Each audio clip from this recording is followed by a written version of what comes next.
नमस्कार सभी को। टीबीआई ग्राफिक एरे यूनिवर्सिटी और मुख्यमंत्री उद्यमशाला योजना की तरफ से मैं आप सभी का हिमालयन ग्रासरूट एक्सेलरेशन कोहॉर्ट के जो सेकेंड फेज है बिजनेस फाउंडेशंस एंड क्लैरिटी में स्वागत करता हूं। मुख्यमंत्री उद्यमशाला योजना के तहत जो आयोजित आज के हमारे इस विषय जो सेशन है उसमें हर छोटे बड़े बिजनेस के लिए बहुत ज्यादा इम्पोर्टेंट जो टॉपिक्स हैं वो कवर किए जाएंगे।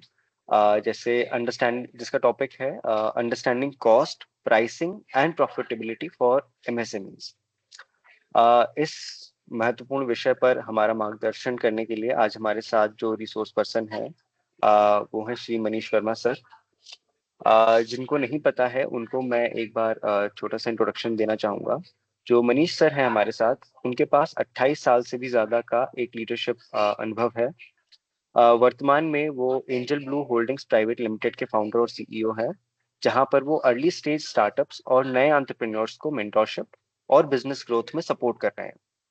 इसके अलावा वो लखनऊ आईएम लखनऊ ईआईसी में ग्रोथ स्ट्रेटजिस्ट, पीएचडी सीसीआई में स्टार्टअप फोरम के चेयर और 2 पब्लिक लिस्टेड कंपनियों के इंडिपेंडेंट डायरेक्टर भी हैं।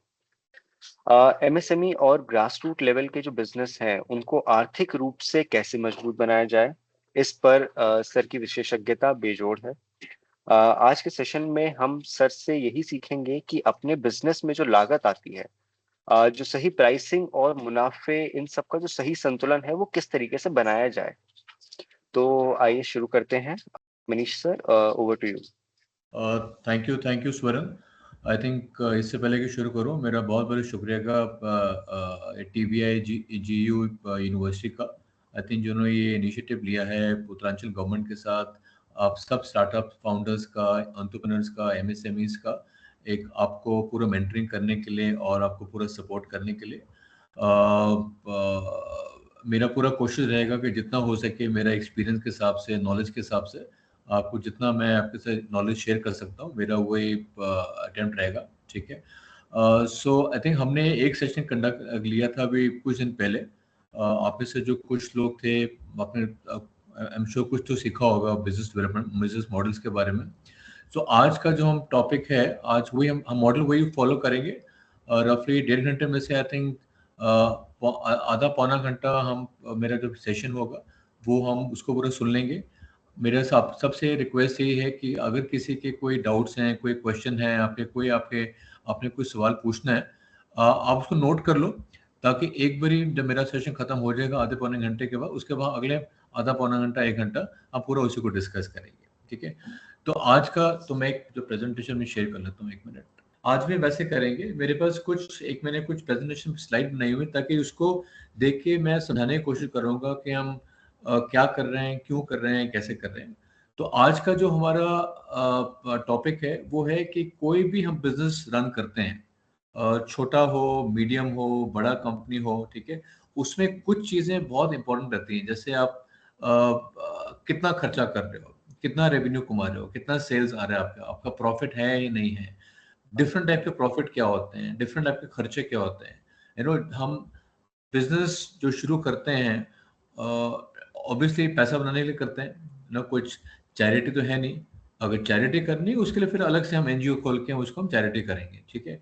पर अगर हमने सोच लिया है कि हमने अगर बिजनेस रन करके पैसा कमाना है, तो हमें कुछ ना कुछ जानकारी होनी चाहिए कि हम हर रोज दिन पर दिन क्या कर रहे हैं, क्यों कर रहे हैं, कैसे कर रहे हैं, जो भी कर रहे हैं उससे हम पैसा बना पा रहे हैं, नहीं बना पा रहे हैं। तो वो कौन सी चीजें होती हैं जो हमें हर हर हफ्ते, हर रोज, महीने में कुछ बारी हमें कौन सी चीजें देखनी चाहिए। ठीक है। सो आज हम बात करेंगे कि कॉस्टिंग, जो हमारे खर्चे होते हैं किस टाइप के होते हैं। हमें जब अपना बिजनेस शुरू करना है, हमें प्राइसिंग किस हिसाब से करनी है, प्राइस कम रखना है, ज्यादा रखना है, प्राइसिंग कितनी रखनी है, उसका डिसीजन कैसे लेते हैं, एंड प्रॉफिट है या नहीं है। कई बार हमें लगता है, हमें एक गलत फहमी होती है कि यार मैं तो 100 रुपए की चीज बना रहा हूँ, 110 रुपए की बेच रहा हूँ, 10 रुपए मेरा प्रॉफिट है। पर वो वह भूल जाते हैं कि 10 रुपए सिर्फ मेरा ग्रॉस प्रॉफिट है।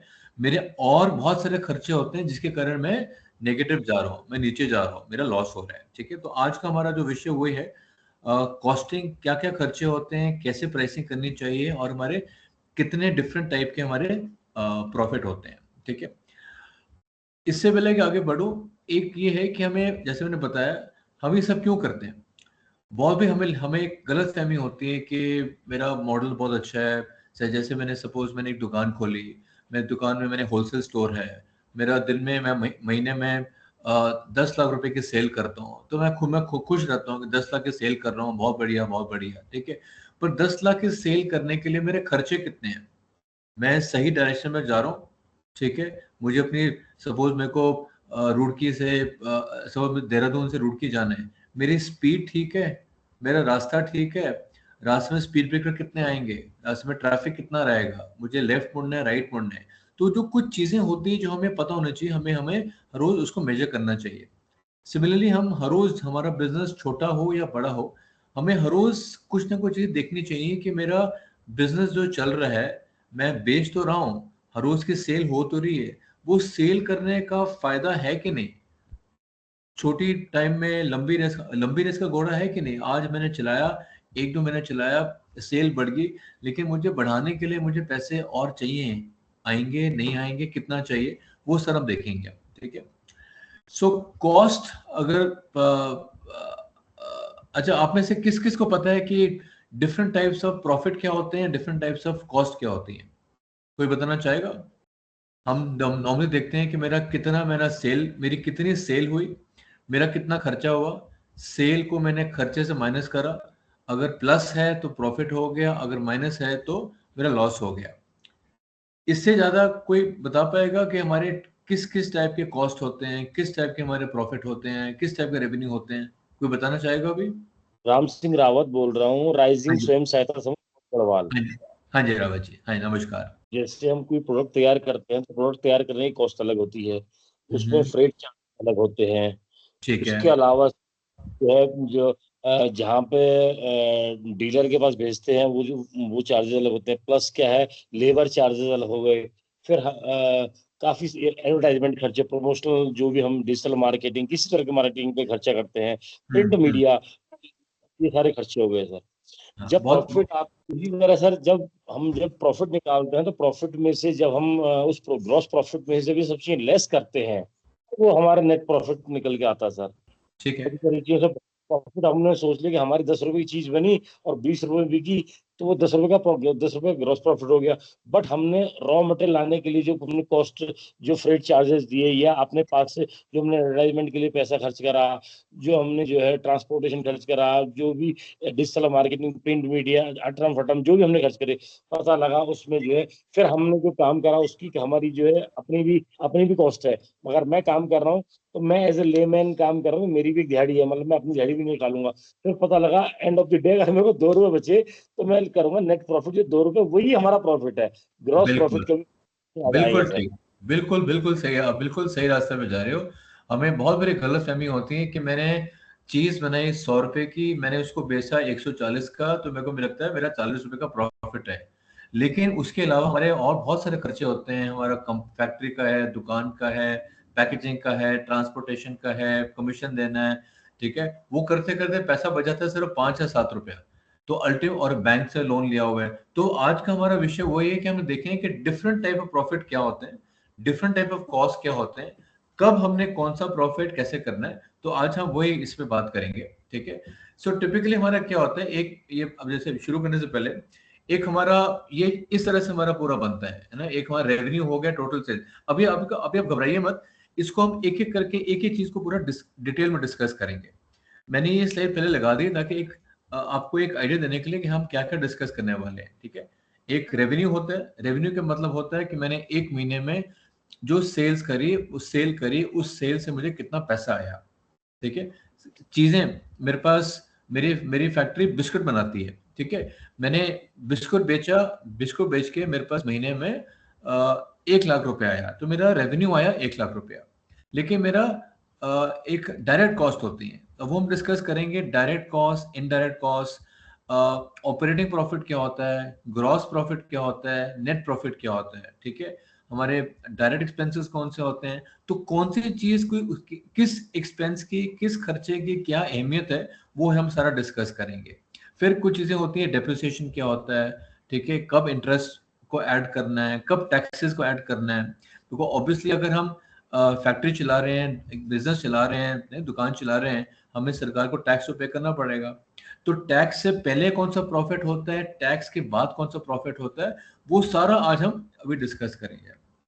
तो पहले इस पे आते हैं फिक्स्ड कॉस्ट और वेरिएबल कॉस्ट। ठीक है, तो मेरी बस आप सबको रिक्वेस्ट है, आप बिल्कुल ध्यान से सुनिएगा।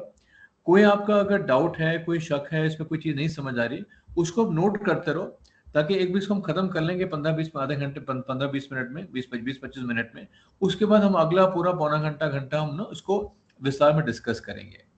तो एक कॉस्ट होती है, मैंने बिजनेस शुरू करके मेरे कुछ खर्चे तो होने ही होने। महीने में मैं अगर सपोज मेरी कंपनी बनाती है जूता, ठीक है, जूते बनाता हूँ मैं। अब मेरी कंपनी की सेल महीने की 1 जूते की है या 100 जूते की है या 1000 जूते की है, कुछ खर्चे तो मेरे होने हैं। ठीक है, वो खर्चे क्या है मेरा, अगर मेरी फैक्ट्री है, रेंट पे ली है तो रेंट तो जाएगा। अब मेरी सेल हो रही है पहले महीने में या नहीं हो रही है, रेंट तो जाएगा।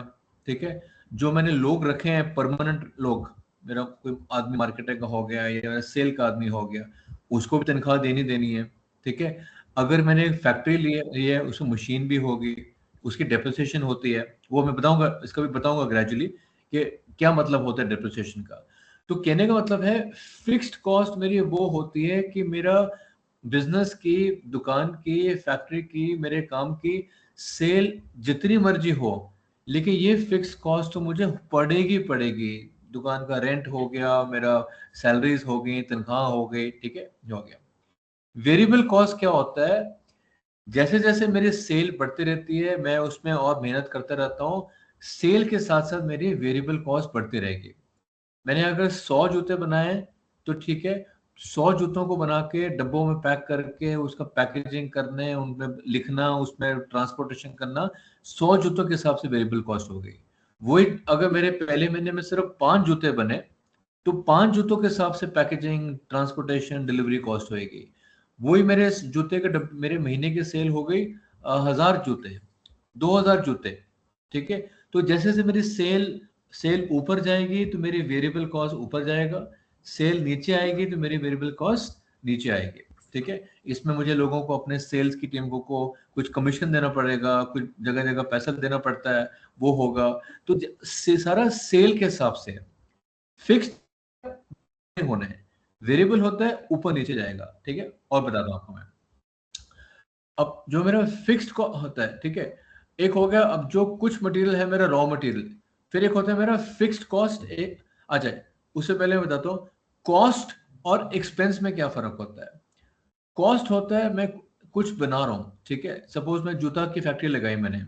अब जूते बनाने के लिए मुझे क्या क्या चाहिए, मुझे लेदर चाहिए, अगर कपड़े का जूता है तो मुझे कपड़ा चाहिए, लेदर का जूता है तो मुझे लेदर चाहिए, मुझे उसमें शू लेस वो फीता बांधना है, वो करना है, नीचे सोल का नीचे लेदर लगाना है। तो मुझे जूता बनाने के लिए मुझे जो जो कॉस्ट, जो रॉ मटेरियल होता है, ठीक है, वो सारा मेरा कॉस्ट में आएगा। जो मुझे लोग चाहिए बनाने के लिए वो इसमें आएगा, पैकेजिंग का, ठीक है, ये मेरा कॉस्ट में आता है। तो ऐसे जो खर्चे जिसके बिना मेरी चीज, मेरा जो गुड है, मेरा प्रोडक्ट है, वो नहीं बन सकता, उसको मैं कहता हूँ डायरेक्ट कॉस्ट।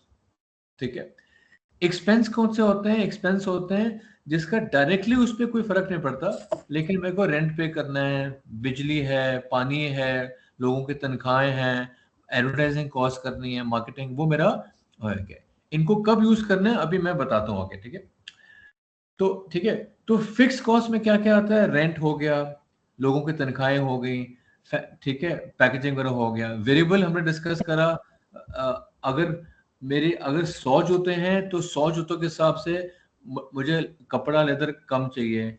मेरे को कल को मेरे 5000 जूते बन जाएंगे तो रॉ मटेरियल ज्यादा चाहिए होगा, ज्यादा फ्यूल लगेगा, ज्यादा ट्रांसपोर्टेशन खर्चा होगा। ठीक है, अगर खर्चे ज्यादा होंगे, ठीक है, तो अभी मैं आपको आगे एग्जांपल देता हूँ, एग्जांपल से। तो फिक्स कॉस्ट क्या होता है, फिक्स कॉस्ट मुझे कंट्रोल करना है। मैं शुरू में जब अपनी कंपनी शुरू करता हूँ, दुकान शुरू करता हूँ, फैक्ट्री लगाता हूँ मैं, तो शुरू में मेरे फिक्स कॉस्ट तो मुझे करने पड़ेंगे। इसको मुझे कंट्रोल करना चाहिए लॉन्ग रेस में, लंबा टाइम में, 1 2 साल 3 साल के बाद। शुरू में तो मुझे फिक्स कॉस्ट करने पड़ेंगे, कंट्रोल नहीं कर पाऊंगा। शुरू में मेरे वेरिएबल कॉस्ट कम होते हैं। लॉन्ग टर्म में मुझे प्रॉफिटेबल होने के लिए मुझे फिक्स कॉस्ट को कम करना पड़ेगा। मैं आपको अभी बताता हूँ और लेते हैं एग्जांपल, ठीक है। एक होता है मेरा COGS, cost of goods sold. मेरा ग्रॉस प्रॉफिट क्या होता है? ग्रॉस प्रॉफिट होता है मेरा रेवेन्यू, कितनी की सेल मैंने करी। मैंने 100 जूते बेचे, 100 जूता, हर जूते का हजार जूते बेचे, हर जूते का मेरा प्राइस है 100 रुपया, तो 1000 इंटू 100 हो गया 1 लाख रुपया। तो 1 लाख मेरी सेल वैल्यू हो गई। अब कॉग्स क्या होता है? मुझे कॉस्ट ऑफ गुड्स सोल्ड, मतलब मुझे 1000 जूते बनाने के लिए क्या क्या चाहिए? रॉ मटेरियल चाहिए, लेबर चाहिए, मेरे ओवरहेड्स होते हैं, पैकेजिंग कॉस्ट होते हैं। तो जो भी टेंजिबल का मतलब जिसको मैं फील कर सकता हूँ, ठीक है, जो उसको डायरेक्टली उसको इम्पैक्ट करता है, वो मेरे फिजिकल प्रोडक्ट, मेरे कॉग। तो फिजिकल प्रोडक्ट के जूते के लिए मेरा ये हो गया कॉग्स। अब हम लास्ट टाइम डिस्कस कर रहे थे, मैं और भी डिस्कस कर रहे थे कि अगर मैं सपोज कुछ बना नहीं रहा हूँ, मेरा कोई फिजिकल प्रोडक्ट नहीं है, मैं तो बस बेच रहा हूँ, मैंने खरीदा बेचा, मैं ट्रेडिंग कर रहा हूँ, मैं मैन्युफैक्चर नहीं कर रहा हूँ, मैं ट्रेडिंग कर रहा हूँ, ठीक है। तो या मेरी सर्विस की है, मैं सॉफ्टवेयर बना रहा हूँ, ठीक है, या मैंने चाय खरीदी चाय बेची, जूता खरीदा जूता बेचा। तो यहाँ मेरा फिजिकल गुड तो है नहीं, तो यहाँ पर मैं क्रॉस प्रॉफिट कैसे निकालूंगा? यहाँ मेरी कॉस्ट कैसे रहेगी? यहाँ मैं कॉस्ट कैसे निकालूंगा? जो मेरे लोग हैं, लोगों की तनख्वाहें, जो कॉन्ट्रैक्टर मेरे लिए काम कर रहे हैं। मैं सपोज एक मेरा छोटे से मेरा मैं कॉन्ट्रैक्टर हूँ, ठीक है। एक बार बिल्डिंग नहीं बन रही है, बिल्डिंग का सारा कॉन्ट्रैक्चुअल काम सारा मुझे मिला हुआ है। अब मैं उसका फिजिकल कुछ है नहीं है, ठीक है। तो उसका जितना खर्चा हो रहा है, कॉन्ट्रैक्टर की फीस हो गई, जो मेरे लेबर क्लास हैं उनका मैं उनकी सैलरी हो गई, उनका तनख्वाह हो गया, पूरा प्रोजेक्ट चलाने के लिए मुझे जो जो खर्चा होगा, ये सर्विसेज हो गई। अब ग्रॉस प्रॉफिट क्या होता है? ग्रॉस प्रॉफिट होता है, फॉर एग्जांपल मैं चाय बनाता हूँ, तो मैंने पूरे महीने में 10 लाख रुपए की चाय बेची। अब 10 लाख रुपए की चाय बेचने के लिए जो मुझे सामान खरीदना था, जो मुझे सामान खरीदा, जो सामान मेरा यूज हुआ बनाने के लिए, वो हुआ 6 लाख। तो मेरा ग्रॉस प्रॉफिट क्या हुआ? 10 में से 6 निकाल दिया, 4 लाख। तो 4 लाख में मैंने और कोई ऑपरेटिंग नहीं निकाला, मैंने मेरा बिजली पानी मेरा ट्रांसपोर्टेशन नहीं। तो जो मैं चीज बेच रहा हूं, उस चीज को बनाने के लिए मुझे कितना खर्चा हुआ, वो मेरा होता है ग्रॉस प्रॉफिट, ठीक है। रेवेन्यू माइनस कॉग्स, मतलब कॉस्ट ऑफ गुड्स सोल्ड, मतलब उस चीज को बनाने के लिए मुझे कितना खर्चा हुआ, मतलब रॉ मटेरियल कितना का था, मेरे जो डायरेक्ट लेबर थी, लेबर क्लास है या कुछ जो लोग काम कर रहे हैं उसमें, उनकी तनख्वाहें हो गई, शिपिंग कॉस्ट हो गई। तो रेवेन्यू माइनस जो सेल जितने का बेचा, 10 लाख की चाय बेची, उस 10 लाख की चाय को बनाने के लिए मेरा कितना खर्चा हुआ, वो हो गया 6 लाख। तो 10 में से अगर मैं 6 निकाल देता हूं तो वो मेरा हो गया 4 लाख। तो 4 लाख मेरा हो गया ग्रॉस प्रॉफिट। ये मेरा नेट प्रॉफिट नहीं है, अभी नेट प्रॉफिट हम आगे आएंगे। मैंने अभी इसमें बिजली पानी ऑपरेटिंग एक्सपेंसेस आगे बारे इंडायरेक्ट खर्चे कुछ नहीं लिया। कितने का बनाया, जो बनाया कितने का बेचा, selling price minus cost price निकाला, मेरा ग्रॉस प्रॉफिट हो गया, ठीक है। तो ग्रॉस प्रॉफिट का फॉर्मूला क्या होता है, कैसे निकलते हैं? सिंपल, मोटा मोटा, रेवेन्यू माइनस कितने का मैंने खर्चा करा वो बनाने के लिए, कॉस्ट, ठीक है। अब मैं आता हूं एबिटा पे। आपने बहुत बड़ी आई थिंक किसी ने सुना है एबिटा के बारे में, ऑपरेटिंग प्रॉफिट के बारे में? आपने कभी सुना होगा एबिटा के बारे में या ऑपरेटिंग प्रॉफिट? एक हमने ग्रॉस प्रॉफिट बात कर लिया, ऑपरेटिंग प्रॉफिट क्या होता है, एबिटा क्या होता है, किसी ने सुना इसके बारे में? नहीं सर, मैंने नहीं सुना सर। अच्छा ठीक है, कोई नहीं, मैं बताता हूँ। हमने अभी ग्रॉस प्रॉफिट बात करा कि मैंने चाय 10 लाख की बेची, उस चाय को बनाने के लिए मुझे जो मैंने सामान इकट्ठा करा, या मैंने 1000 जूते बनाए, हर जूते का प्राइस मेरा 100 रुपये था, तो 1000 इंटू 100, 1 लाख रुपए। तो 1 लाख रुपए के मैंने 1000 जोड़ी जूते बेचे। अब वो 1000 जोड़ी जूते बनाने के लिए मुझे रॉ मटेरियल था वो कपड़ा या लेदर कहाँ से आया, उसका फीता कितने का आया, उसको कलर भी करा। तो जूता बनाने के लिए जो मेन चीज यूज होती है वो कितने का, वो मेरा उसको सेल से निकाल दिया, मेरा ग्रॉस प्रॉफिट हो गया। अब होता है ऑपरेटिंग प्रॉफिट, ठीक है, एबिटा छोड़ो। एबिटा का फुल फॉर्म क्या होता है? अर्निंग, मतलब revenue, income, not revenue, income, income before हम इंटरेस्ट, टैक्स, डेप्रिसिएशन, अमोर्टाइजेशन। अब इसका मैं आपको बताता हूँ, हिंदी में बताता हूँ मतलब क्या, ऑपरेटिंग प्रॉफिट। तो ग्रॉस प्रॉफिट से मैं अगर मेरे ऑपरेटिंग खर्चे हैं उसको निकाल दूं तो मेरा आता है ऑपरेटिंग प्रॉफिट। अब ऑपरेटिंग खर्चे क्या होते हैं? ऑपरेटिंग खर्चे मेरे सारे होते हैं। सपोज मेरे पास मेरी दुकान पे या फैक्ट्री पे, या अगर मेरी चाय की कुछ, मेरा टी गार्डन्स हैं, या कोई भी काम करो, मेरे पास 7 8 10 लोग काम करते हैं। उन लोगों की तनख्वाहें, उनको मैं कुछ बेनिफिट देता हूँ, कुछ उनको मैंने खरीद के दिया या उनके इंसेंटिव दिया, वो सारे, ठीक है। कॉन्ट्रैक्टर के खर्चे, ठीक है। रेंट हो गया, मेरा ऑफिस का रेंट हो गया, मैंने कोई जमीन ली हुई है उसका रेंट हो गया, बिजली का खर्चा हो गया, पानी का खर्चा हो गया, मैंने अगर टेलीफोन लिया हुआ है, अपनी टीम को मोबाइल फोन लेके दिया हुआ है, ठीक है, इंटरनेट लिया हुआ है, वाईफाई लिया हुआ है, ये सारे मेरे खर्चे हो गए। मार्केटिंग खर्चा मतलब मैं अपनी कंपनी को, अपने बिजनेस को, अपने धंधे को बढ़ाने के लिए क्या क्या, मार्केटिंग के लिए क्या क्या करता हूँ। मैंने ऐड निकाली, मैंने सोशल मीडिया पे ऐड निकाली, मैंने अखबार में ऐड निकाला, टीवी में ऐड निकाली, न्यूज़पेपर में हो गया, मैगजीन में, मैंने जगह जगह मैंने वो बस स्टैंड के ऊपर मैंने ऐड लगा दी, ऑटो रिक्शा जो जाते हैं पीछे देखा होगा अपने, वहां मैंने ऐड लगा दी। तो मैं अपने बिजनेस को बढ़ाने के लिए, मार्केटिंग के लिए जो जो खर्चा करता हूँ वो यहाँ पर हो गए, बिजनेस प्रमोशन के लिए, ठीक है। मैंने वेबसाइट बनाई अपनी, मेरा मोबाइल ऐप है, या मैंने वेबसाइट बनाई, ये सारे खर्चे आपके इसमें आ गए। एडमिनिस्ट्रेशन सप्लाईज में क्या हो गया? ऑफिस में अगर सपोज मेरी कंपनी है, कागज यूज होगा, कंप्यूटर यूज होगा, प्रिंटर चाहिए होगा मुझे, पेन, पेपर, स्टेपलर चाहिए, तो जो ऑफिस में जो सामान चाहिए वो सारे खर्चे आएंगे यहाँ पर। ट्रैवल, मुझे रुड़की से देहरादून जाना है, देहरादून से अल्मोड़ा जाना है, कभी चंडीगढ़ जाना है, कभी दिल्ली जाना है। देखो, घर बैठे बैठे तो धंधा होता नहीं है, थोड़ी मेहनत करनी पड़ेगी, जगह जगह जाना पड़ेगा। तो वो सारा आना जाना, रहना, कहीं पर होटल में रहा, कहीं मैं गेस्ट हाउस में रहा, कहीं पर मैं तो मेरा खाने पीने का। तो जब मैं ट्रैवल करता हूँ, जगह जगह जाता हूँ, तो जितने खर्चे मेरे आएंगे वो ट्रैवल में आ गए, ठीक है। तो मैंने हो सकता है अपनी मैंने फैक्ट्री लगाई है, फैक्ट्री के मैंने इंश्योरेंस कराई कि भैया कल को आग ना लग जाए, कोई फ्लड ना आ जाए, कोई चोरी ना हो जाए, ठीक है, वो सारे इंश्योरेंस लेता हूँ। तो ये सारे मेरे हो गए ओवरहेड्स, ऑपरेटिंग एक्सपेंसेस, ठीक है। तो जब मैं ग्रॉस प्रॉफिट में से ये सारे ऊपर के जो खर्चे होते हैं, मेरे लोगों की तनख्वाहें हो गई, मैंने दुकान का रेंट दे दिया, मार्केटिंग के खर्चे हो गए, मेरे ऑफिस के खर्चे हो गए, ये सारे खर्चों को बोलते हैं ऑपरेटिंग। ऑपरेटिंग मतलब मुझे हर रोज का हर रोज कंपनी को अपना चलाने के लिए, ठीक है, कुछ खर्चे करने पड़ते हैं, जिसका जूता बनाने में कोई ज्यादा डायरेक्ट नहीं है। जूता कैसे बनाया?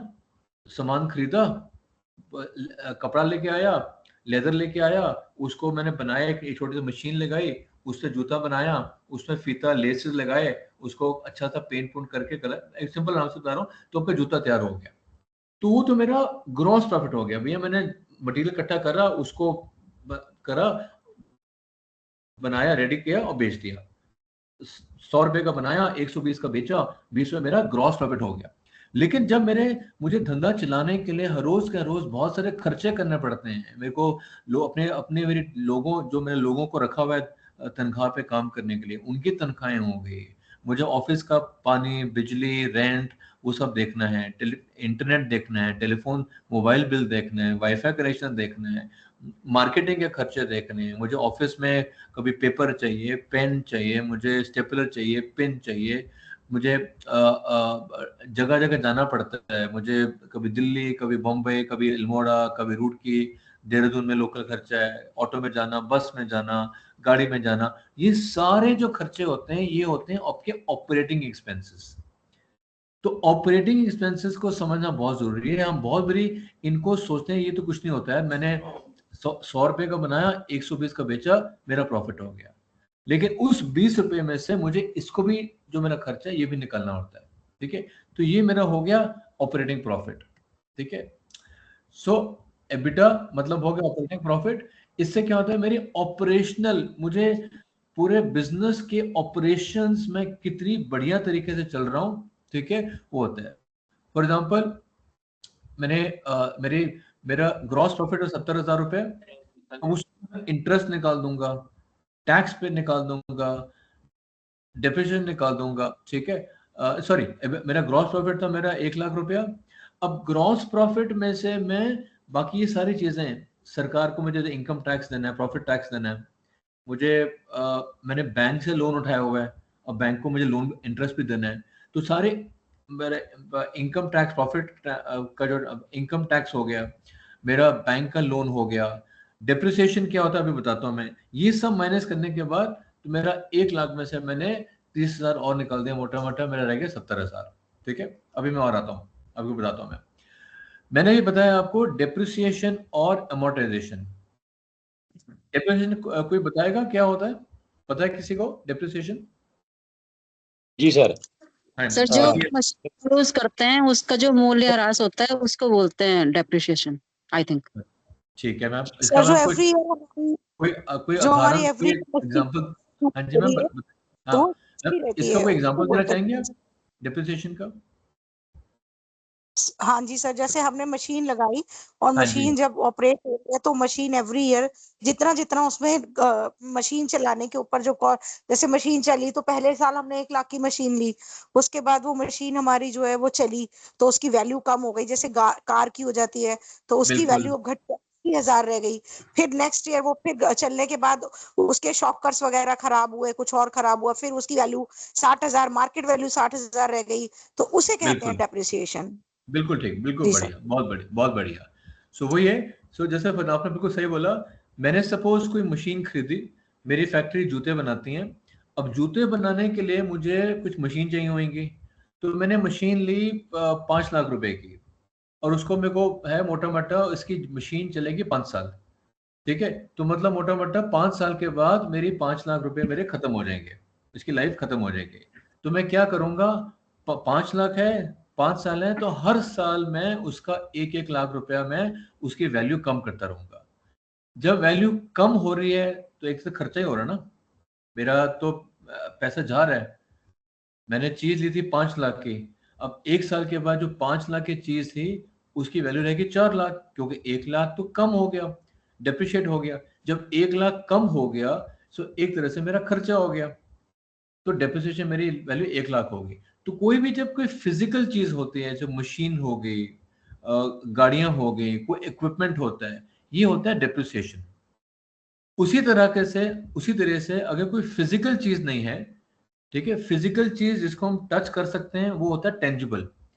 अगर कोई फिजिकल चीज नहीं है, मेरा सॉफ्टवेयर है, मेरी कोई टेक्नोलॉजी है, मेरा कोई काम करने का नया तरीका है, ठीक है, वो इंटेंजिबल होता है, उसको मैं टच नहीं कर सकता हूँ, उसको फील कर सकता हूँ, उसको मैं देख नहीं सकता हूँ, हाथ नहीं लगा सकता हूँ, ये होते हैं इंटेंजिबल।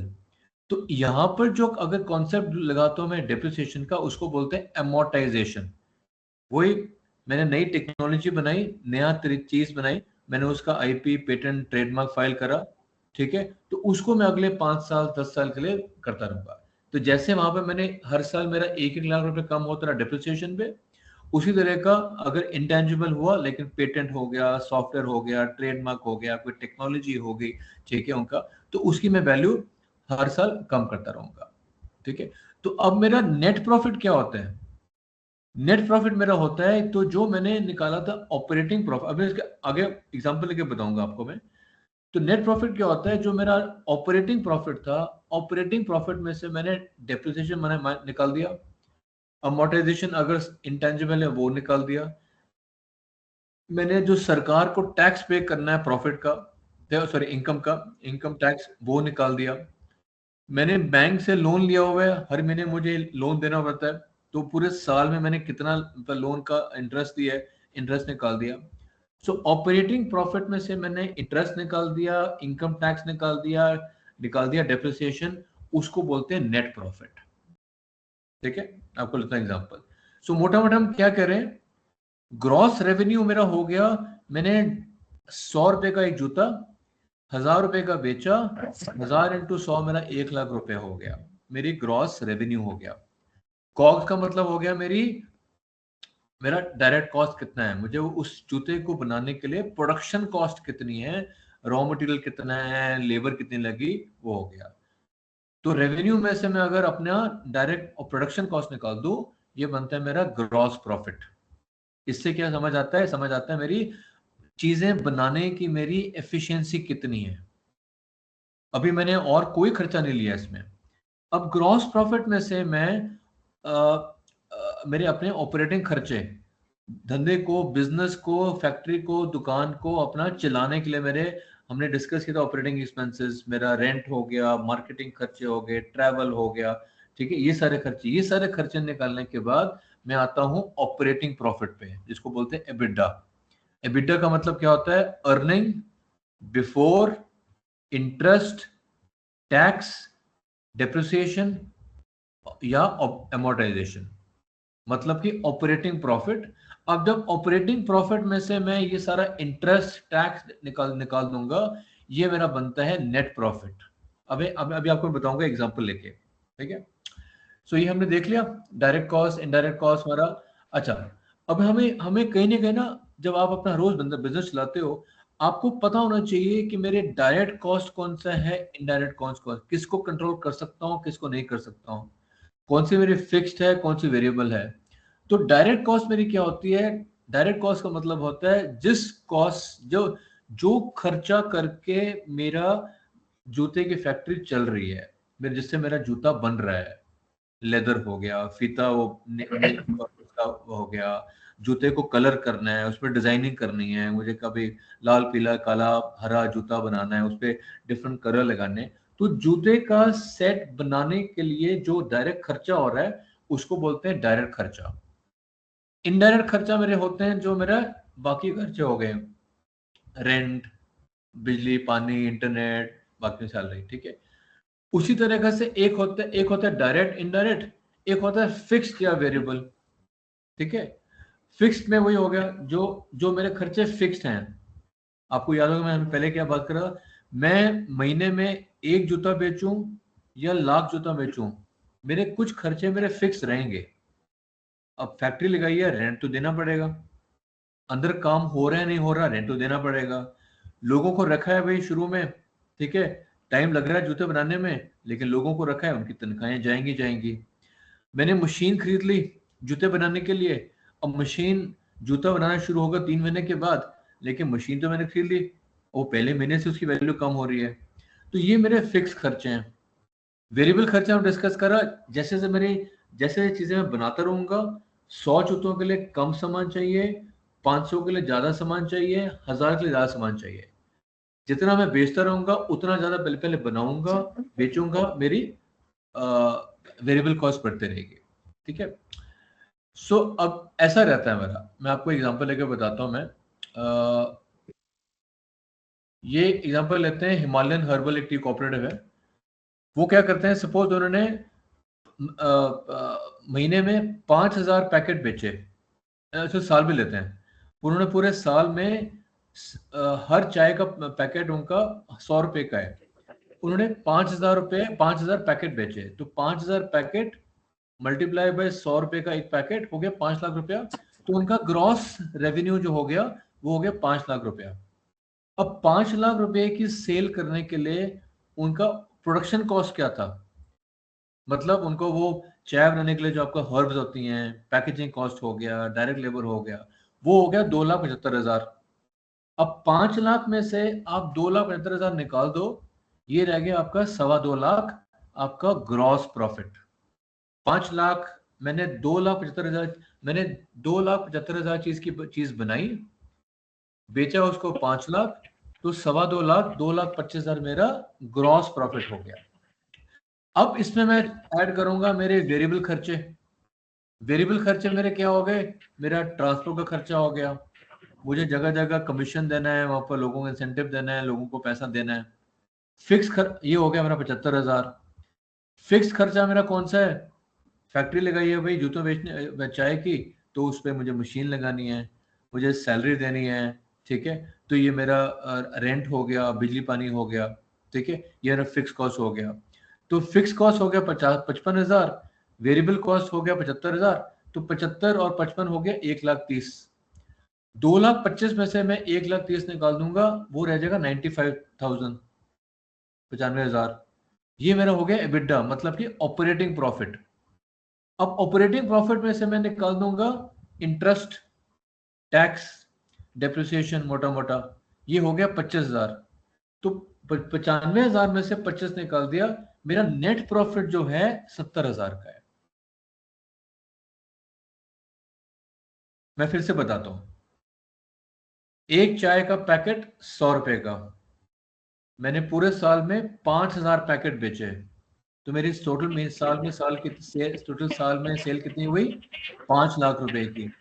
अब उस 5 लाख सेल करने के लिए मेरा वो चाय को बनाने का डायरेक्ट खर्चा कितना था?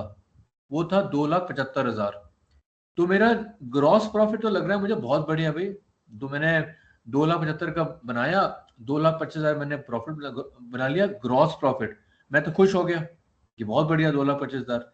लेकिन अगर उसमें मैं बाकी खर्चे ऐड करता हूँ, फिक्स्ड कॉस्ट और वेरिएबल कॉस्ट, फिक्स कॉस्ट मेरा फैक्ट्री का रेंट हो गया, बाकी लोगों की तनख्वाहें वगैरह हो गई, वेरिएबल कॉस्ट ऐड करता हूँ कि मेरा ट्रांसपोर्ट खर्चा ट्रांसपोर्टेशन का हो गया, लोगों के कमीशन देने हैं, इंसेंटिव देने हैं, वो माइनस करने के बाद मेरा ऑपरेटिंग प्रॉफिट बनता है सिर्फ 95,000।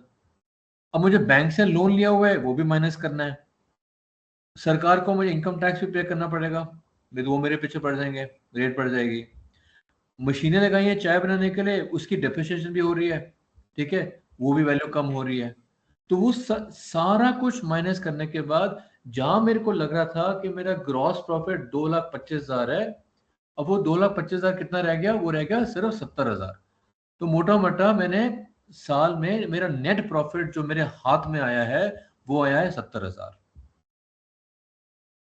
ठीक है, यहां तक कोई डाउट? किसी को कुछ चीज समझनी है, पूछनी है? यहां तक चीजें क्लियर हुई? जी कोई सर, क्लियर हो गई। हाँ, जी क्लियर सर, है? ठीक है। क्लियर हाँ? ठीक है, क्लियर है सर। Yes sir. हाँ ठीक है, बढ़िया। अब हम आगे, जी। ये हमने निकाल लिया प्रॉफिट। अब हमें देखना है कि हमने जब चीज हमने अपने जूते की फैक्ट्री लगाई, ठीक है, अब मैंने जूते की फैक्ट्री लगाई, मेरा कंपटीशन क्या है? एक्शन शूज भी है, बाटा भी है, रीबॉक भी है, एडिडास भी है, डिफरेंट टाइप के जूते हैं, ठीक है, खेलने के जूते हैं, ठीक है। अब मैं जूते की प्राइसिंग कैसे करूंगा? मुझे क्या पता कि मैंने अपने जूते की जो मैंने बनाया उसको मैं कितने का बेचूं, ठीक है, उसके तरीके होते हैं। अब सपोज मैंने एक मेरा बिजनेस क्या है? शहद बनाने का, हनी बेचने का, ठीक है। अब हनी मार्केट में बहुत सारे हैं, ऑर्गेनिक भी है, नॉर्मल भी है, लोग बहुत आजकल बहुत सारे जगह जगह जाओ, कहीं चले जाओ आजकल, पहाड़ों में, नीचे प्लेन्स में, हर जगह अभी आजकल हनी का बहुत काम हो रहा है आजकल, ठीक है। अब हमने भी हमने भी फैक्ट्री लगा ली, भाई हम भी हनी बनाएंगे, हनी बेचेंगे, ठीक है। तो एक तरीका होता है कॉस्ट प्लस, मतलब कि भैया मुझे मुझे पता है मैंने 100 रुपए की, मुझे बनाने में खर्चा 100 रुपए हो रहा है, मेरे को तो इसमें 30% का मार्जिन चाहिए चाहिए। 100 रुपए का बनाया, 30 रुपए ऐड करे, तो मैंने इसको 130 बना दी, 130 का बेच दिया। एक तरीका ये हो गया भैया, सेल बेशक कम हो, मेरे को तो 30%, मेरे को तो 30% मुझे इसमें कमाना ही कमाना है, बेशक सेल कम हो, लेकिन मुझे इतना प्रॉफिट चाहिए चाहिए। एक तरीका तो ये होता है। दूसरा होता है भैया मैंने 100 रुपए की चीज बनाई, लेकिन यार मार्केट में इसकी डिमांड बहुत ज्यादा है और मेरी क्वालिटी बहुत अच्छा है, मैं तो ऑर्गेनिक शायद बना रहा हूँ, ऑर्गेनिक हनी बना रहा हूँ, ये तो इसके लोगों की हेल्थ के लिए बेनिफिट्स बहुत अच्छे इसमें, तो मैं इसका 30% नहीं, मैं तो इसको डबल करके बेचूंगा, बिकॉज मुझे लगता है मेरी चीज सस्ती है, लेकिन उसमें सस्ता नहीं बेचूंगा, मैं इसको बहुत बढ़िया से अच्छा एक कहानी बना के, स्टोरी बना के, मैं इसके अच्छी वैल्यू बनाऊंगा, तो लोगों को बोलूंगा भैया मेरी में से हनी लो, मैं आपको बहुत बढ़िया चीज दूंगा, बढ़िया चीज दूंगा, ज्यादा पैसे चार्ज करूंगा। तीसरा तरीका क्या होता है? कंपटीशन। मैंने चीज बनाई 100 रुपए की, अब कोई बेच रहा है इसको 130 का, कोई बेच रहा है 120 का, कोई बेच रहा है 115 का, कोई 118 का। अब मुझे ना ज्यादा महंगा बेचना है, महंगा बेचूंगा तो लोग आएंगे नहीं मेरे पास। अगर मैंने बहुत सस्ता बेचा तो लोग बोलेंगे यार नहीं सस्ती चीज है, सस्ती है मतलब क्वालिटी कम है। तो कंपटीशन को ध्यान रखते हुए मैं उसके हिसाब से थोड़ा ऊपर थोड़ा नीचे मैंने बैलेंस कर दिया। ठीक है, किसी का 110 था, किसी को 130 था, तो मैंने इसको 118 119 पे मैंने प्राइस लगा दी इसकी। ठीक है, फिर एक होता है मेरा डायनेमिक प्राइसिंग। ठीक है, डायनेमिक प्राइसिंग क्या होती है मेरी? ये होती है मेरी ये होता है मेरा सीजन के हिसाब से। दिवाली पे बहुत ज़्यादा डिमांड होती है तो मेरी मैं प्राइस बढ़ा सकता हूँ। अगर मैं सपोज टैक्सी चलाता हूँ, टूरिस्ट सीजन है, जब बहुत टूरिस्ट सीजन हाई होता है, सपोज मैं देहरादून, अभी मैं कल परसों देहरादून में था, अभी आजकल बारिश का मौसम शुरू होने वाला है, मौसम बहुत अच्छा होता है, वीकेंड पे सैटरडे को, संडे को, फ्राइडे को बहुत टूरिस्ट आते हैं, तो टैक्सी वालों के रेट बढ़ जाते हैं। ठीक है, जब मौसम डाउन होता है तो प्राइस कम कर दो। तो इसको बोलते हैं डायनेमिक प्राइसिंग। जब डिमांड ज्यादा बढ़ती है तो आपको लोगों ने देखा होगा जब वो कोरोना हुआ था, कोविड हुआ था, ठीक है, उन दोनों अगर किसी ने देखा होगा, आपने ट्रैवल करना होगा, कहीं जाना है आपको, हवाई जहाज की टिकट, एयर की टिकट बहुत महंगी हो गई थी, डिमांड ज्यादा थी। तो जब डिमांड ज्यादा हुई थी, दिवाली पे डिमांड ज्यादा बढ़ती है, लोग जो मिठाइयाँ गिफ्ट देते हैं, खाते हैं, दिवाली पे डिमांड बढ़ जाती है। नया कोई नया साल होता है, कोई फेस्टिवल है, बसंत पंचमी है आपका, रखड़ी का है सीजन। ठीक है, तो जब भी डिमांड ज्यादा होती है अब प्राइस ऊपर कर दो, जब डिमांड नीचे होती है ऐसे कर दो। तो आपको प्राइसिंग करने के बहुत डिफरेंट तरीके होते हैं। फिर से बेसिक कॉस्ट 100 रुपया, कि मेरे को 30% तो चाहिए चाहिए, आपने वैसे कॉस्ट बना लिया।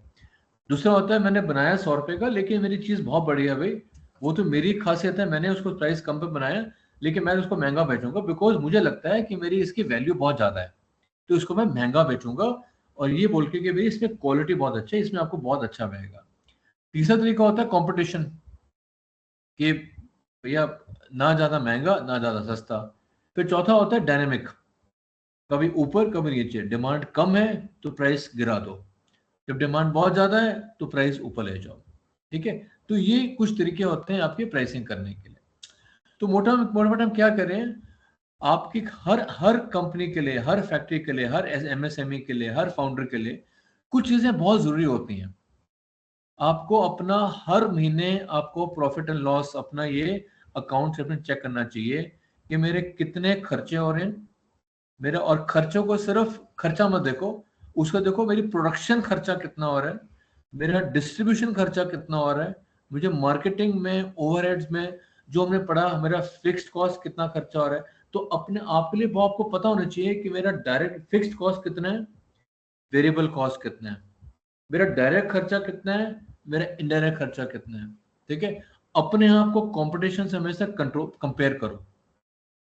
ठीक है, हर महीने अपना प्रॉफिट निकालो कि मेरा ग्रॉस प्रॉफिट कितना है, मेरा ऑपरेटिंग प्रॉफिट कितना है, और मेरा नेट प्रॉफिट कितना है। हम कई बार बहुत बारी होते हैं, हम लोग अपनी गलती करते हैं, यार हम तो यार खुश हो गया, 100 रुपए की चीज बनाई, इसको 170 के बेचे, 70 रुपया प्रॉफिट हो गया, पर लेकिन उसमें बाकी ऑपरेटिंग खर्चे करते करते करते, इनकम टैक्स करते करते, डेप्रिसिएशन करते करते मेरा प्रॉफिट रहा था सिर्फ 5 रुपया। तो जहां 70 रुपया होना था वो आ गया 5 रुपए में। ठीक है, तो अल्टीमेटली एनजीओ तो नहीं है हमारा, पैसा कमाना है, और पैसा कमाने के लिए नेट प्रॉफिट, सब कुछ निकालने के बाद जो नेट प्रॉफिट मेरे हाथ में आता है वो इंपॉर्टेंट होता है। ठीक है, तो ये सारी चीजों का ध्यान रखना बहुत इंपॉर्टेंट है। ठीक है, सो मोटा मोटा हम क्या करें, सेल में से पहले सेल देखो, आपके सेल करने के लिए, जूता बनाने के लिए जो आपको खर्चा हुआ है उसको देखो, ग्रॉस प्रॉफिट कैलकुलेट करो, फिर आपके फिक्स कॉस्ट कौन सा है, वेरिएबल कॉस्ट कौन सा है, उनको देखो, उनको माइनस करो, उनसे आपका एबिटा या ऑपरेटिंग कॉस्ट प्रॉफिट आ गया, फिर उसमें से आपका डिप्रिसिएशन, इनकम टैक्स, आपका बैंक का लोन इंटरेस्ट, वो निकाल दो, वो आपका नेट प्रॉफिट हो गया। हर कॉस्ट को अलग से देखो। ग्रॉस प्रॉफिट का मतलब सक्सेस नहीं है, हम खुश नहीं हो सकते कि मेरा ग्रॉस प्रॉफिट बहुत अच्छा है। खुश तब होंगे अगर जब हमारा नेट प्रॉफिट जब अच्छा होगा। उसको फिर देखो, ग्रॉस प्रॉफिट से आपको इसका समझ आएगा कि मैं ठीक रास्ते पे जा रहा हूँ कि नहीं जा रहा हूँ। बाकी खर्चे को देखो, ठीक है, वो बहुत इंपॉर्टेंट है। Thank you. अब मैं बताएं, अब हम आगे डिस्कस करते हैं लोगों के। आप किसी की कोई डाउट्स हैं, कोई क्वेश्चन है, कोई इस पे डिस्कस करना चाहेगा? किसी को कोई चीज नहीं समझ आई हो? नहीं सर, सभी चीजें समझ में आई है सर। हाँ जी। हाँ, अच्छे से समझ में आया है सर सब चीजें। अच्छा, चलो बहुत बढ़िया सर, अवजब, थैंक यू। सर एक और क्वेश्चन है हाँ, और किसी का कोई डाउट, कुछ कॉस्ट को लेके, प्रॉफिट को सर। लेके, प्राइसिंग को ग्रॉस लेके? प्रॉफिट को हाँ जी। ग्रॉस प्रॉफिट को कम कैसे किया जाएगा सर? अगर हम बिजनेस में हैं, होम स्टे या कैफे में हैं, तो जैसे लागत ज्यादा लग रही है पर हमें प्रॉफिट कम आ पा रहा है, तो नहीं, आपका सवाल क्या है, ग्रॉस प्रॉफिट को कैसे बढ़ाया जाए? नहीं सर, कैसे कम किया जाए और नेट प्रॉफिट को कैसे बढ़ाया जाए? आप कम करना चाहते हो ग्रॉस प्रॉफिट? कम क्यों करना चाहते हैं? ग्रॉस प्रॉफिट अच्छा है ना, अच्छी सर बात है। जितना ज्यादा ग्रॉस प्रॉफिट होगा उतना अच्छा है। हाँ सर, पर नेट आपने बोला ना, नेट प्रॉफिट ग्रॉस प्रॉफिट से हमेशा ज्यादा होना चाहिए। नहीं नहीं नहीं नहीं नहीं नहीं नहीं नहीं नहीं नहीं नहीं, मैं फिर से बताता हूँ।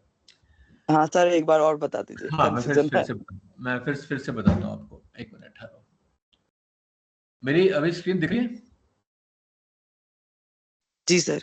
हाँ, मैं आपको दिखाता हूँ। अब यहाँ देखिए, इस शीट को देखिए।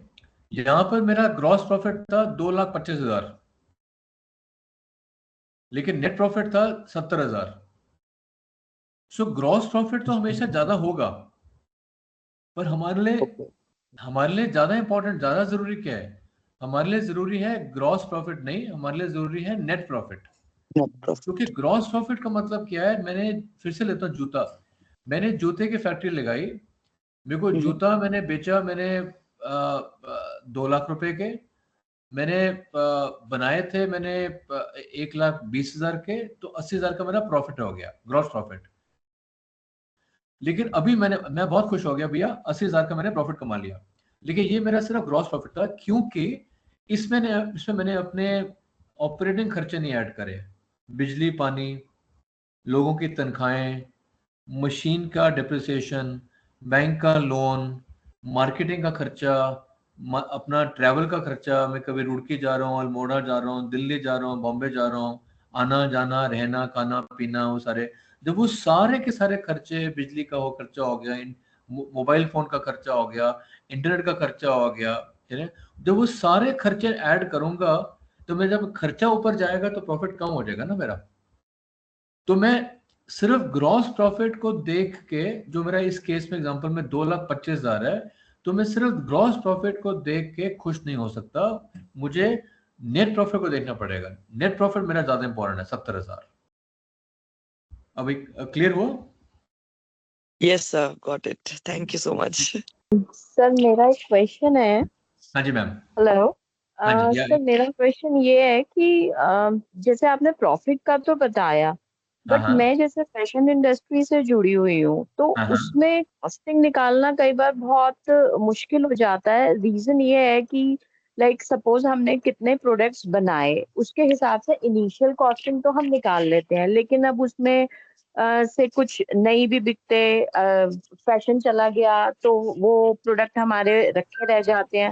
तो initially at the end of the year तो हमारा ओवरऑल प्रॉफिट तो फिर बहुत कम हो जाएगा। तो उस मतलब उन प्रोडक्ट्स के लिए जैसे लेबर है, अब उसमें तो लेबर का सिर्फ सैलरी नहीं होती है, आवरली बेसिस पे भी होता है। तो बिल्कुल। वो सारा हमने ऐड किया, ऐड करके हमने एक फिक्स कॉस्ट तो रख दी, लेकिन कई बार at the end of the year तो हमें पता चलता है कि हम तो प्रॉफिट में ना रह के लॉस में रह गए। मैम वही तो तो सही उस बोला आपने। केस में हाँ, वही हाँ तो, जी बहुत आप बिल्कुल ठीक बोल रहे हो कि हमें उस शुरू में केस लगता में है हम कि मैं, कॉस्टिंग अपने प्रोडक्ट की कैसे निकालेंगे ना, बिकॉज इनिशियली तो लाइक अब हम एक पर यूनिट के हिसाब से अगर देखें तो पर यूनिट के हिसाब से तो हम नहीं लगा सकते कि इस पे हमारा टैक्स कितना जा रहा है, इस पे हमारा लोन कितना जा रहा है, लाइक या रेंट है जैसे, तो रेंट पर यूनिट के हिसाब से कई बार निकालना मुश्किल हो जाता है। और फैशन इंडस्ट्री में तो यूनिट वाइज ही होता है, लाइक बल्क में तो वो होता है कि जो बहुत रिटेल में या होलसेल में कर रहे हैं, बट अगर हम नॉर्मल कंज्यूमर लेवल पे कर रहे हैं तो उसमें यूनिट का प्राइस निकालना पड़ता है मैम बेसिकली। आपने बिल्कुल ओके, हाँ आपने बिल्कुल बहुत सही सही पॉइंट छेड़ा यहाँ पर। थैंक यू इनफैक्ट आपको ये क्वेश्चन पूछने के लिए।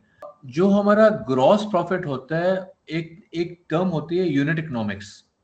उसका मतलब क्या होता है कि मैंने 100 रुपए की चीज बनाई, 120 की बेच दी, तो मुझे हर आपका सपोज फैशन में, सपोज आप एक कपड़ा बनाते हो, सपोज शर्ट बनाते हो, तो शर्ट मैंने 100 रुपए की मैंने शर्ट बनाई, 120 की मैंने बेची, तो मुझे हर शर्ट पे 20 रुपए का ग्रॉस प्रॉफिट हो गया। परफेक्ट। बट ठीक है, 20 रुपए हो गया, तो मैंने 100 शर्टें बनाई, 20 रुपए का मेरा ग्रॉस प्रॉफिट है हर शर्ट पे, तो 20 इंटू 100 हो गया 2000 रुपया। तो 2000 रुपये मेरा ग्रॉस प्रॉफिट हो गया ओवरऑल। लेकिन आपकी बात बिल्कुल ठीक है कि ये तो मेरा, अब मेरा जितना लेबर का कॉस्ट है जितना होगा, वो मैं पर यूनिट पे नहीं डाल सकता। तो वो एक कहने का तरीका होता है, तो हमेशा कहते हैं कि पूरे महीने का देखा जाए, पूरे साल का देखा जाए। जो ग्रॉस प्रॉफिट होता है वो आपका देखते हैं यूनिट वाइज। अगर 100 चीजें बेची, अगर मैंने 1000 जूते बनाए, तो 1000 जूतों की मेरे एक जूते का प्राइस 100 रुपया है मैन्युफैक्चरिंग कॉस्ट, बेचा उसको मैंने 120 रुपए का है, तो 20 रुपए मैंने पर जूता कमाया, 20 इंटू 1000 हो गया 20,000, 20,000 रुपये मेरा ग्रॉस प्रॉफिट हो गया। ठीक है। लेकिन जो मेरे बाकी सारे खर्चे होते हैं, मेरा ऑपरेटिंग खर्चे होते हैं, ऑपरेटिंग खर्चे आप हमेशा बल्क में देखते हो, पूरे पूरे महीने का। जो ग्रॉस प्रॉफिट आप देखते हो, वो देखते हो यूनिट वाइज। ओके, ठीक है ना। तो आप हाँ, तो वो अगर आप करना चाहो तो उसको डिवाइड बाय भी वो भी कर सकते हो। फॉर एग्जांपल मैं आपको दिखाता हूँ एग्जांपल, एक मिनट ये है। सो यहाँ पर हमारा क्या है, अगर इस एग्जांपल को देखते हैं, मेरी स्क्रीन दिख रही है सबको? स्क्रीन दिख यस रही है सर, सबको? दिख रही है। Okay. जी जी। तो यहाँ अगर हम देखते हैं, इस एग्जांपल को फिर से देखते हैं। हमारे पास यहाँ पर क्या था, हमारे पास 5000 पैकेट बेचे, 5000 चाय के 5000 पैकेट बेचे, हर पैकेट हमने बेचा 100 रुपए का। ठीक है, टोटल मेरी सेल हुई 5 लाख रुपए की, 5 लाख रुपए की। तो 5000 पैकेट, 100 रुपए का पर पैकेट, 5 लाख हुआ। ठीक है। अब यहाँ पर यहाँ मेरा ग्रॉस प्रॉफिट कितना है, मेरा ग्रॉस प्रॉफिट यहाँ पर 2.25 लाख है। तो ग्रॉस प्रॉफिट आप निकाल सकते हो 5000 पैकेट पे भी, इसको 2.25 लाख को डिवाइड कर लोगे 5000 से, तो आपको पर यूनिट प्रॉफिट निकल जाएगा। तो अगर आपको नेट प्रॉफिट भी निकालना है, तो 70,000 को अगर डिवाइड करते हो 5000 से, जो कि मोटा मोटा 14 रुपया, तो आप निकाल सकते हो कि पर आपका, आपने 5000 पैकेट बेच के नेट प्रॉफिट आपका 70,000 रुपया है। तो 70,000 को आप डिवाइड करोगे 5000 से, जो आपका हो गया 14,570, हाँ 14 रुपये। तो आप मोटा मोटा आपने 14 रुपये का नेट प्रॉफिट बनाया पर प्रोडक्ट पे।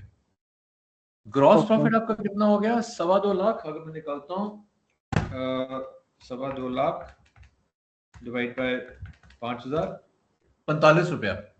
तो ग्रॉस प्रॉफिट मेरा 45 रुपया पर यूनिट है।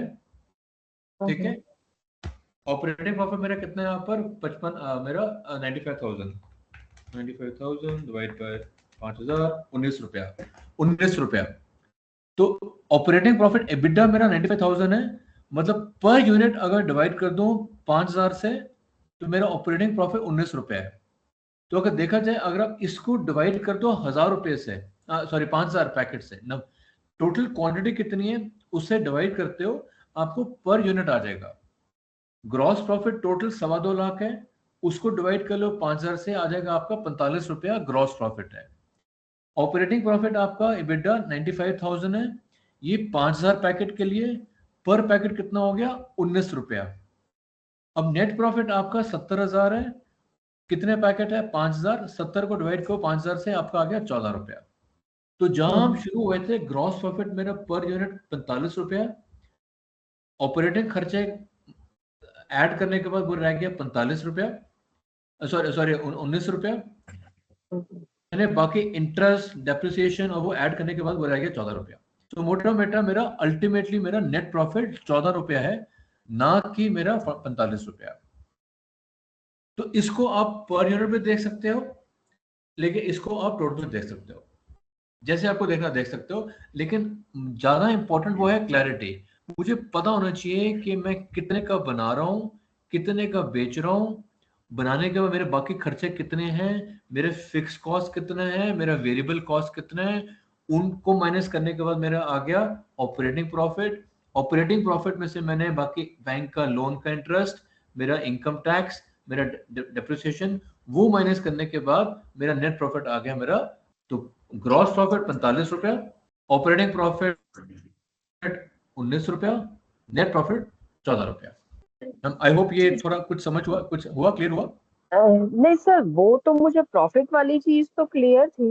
हाँ मेरा जी। पॉइंट जो एक्चुअली था वो ये था कि हम किसी भी प्रोडक्ट कॉस्ट कैसे डिसाइड करेंगे ना। लाइक मैंने एक प्रोडक्ट बनाया, मुझे लगा कि मैं इतनी लेबर को सैलरी दे रही हूँ, इतना मेरा रेंट जा रहा है, इतनी इलेक्ट्रिसिटी जा रही है, इतने वाटर बिल्स जा रहे हैं, और जो मेरा मटेरियल उसमें लग रहा है, उसको कुल मिलू के मैंने एक प्रोडक्ट की कॉस्ट निकाल ली और उसके बाद जो है उसकी एक सेलिंग प्राइस रख दी। तो अब वो तो एक मार्केट के हिसाब से कुछ हम रखते हैं, लेकिन उसमें हम इनिशियली तो अपना प्रॉफिट नहीं आके ठीक है कि ऐसा तो नहीं कर सकते कि हमें इतना प्रॉफिट चाहिए और उसके बाद हम अपनी कॉस्ट रखें, तो कुछ हमें मार्केट के हिसाब से। तो बेसिकली मेरा पॉइंट जो है वो ये है कि हम कॉस्टिंग कैसे इवेल्युएट करेंगे ना इस केस में, मतलब पर यूनिट पे कैसे करेंगे कि मतलब मेरी 100 की पड़ी तो जरूरी नहीं है कि मैं उसे 120 की बेच पाऊं तो मेरे को फिर ओवरऑल जो है वो उतना प्रॉफिट हो जाए।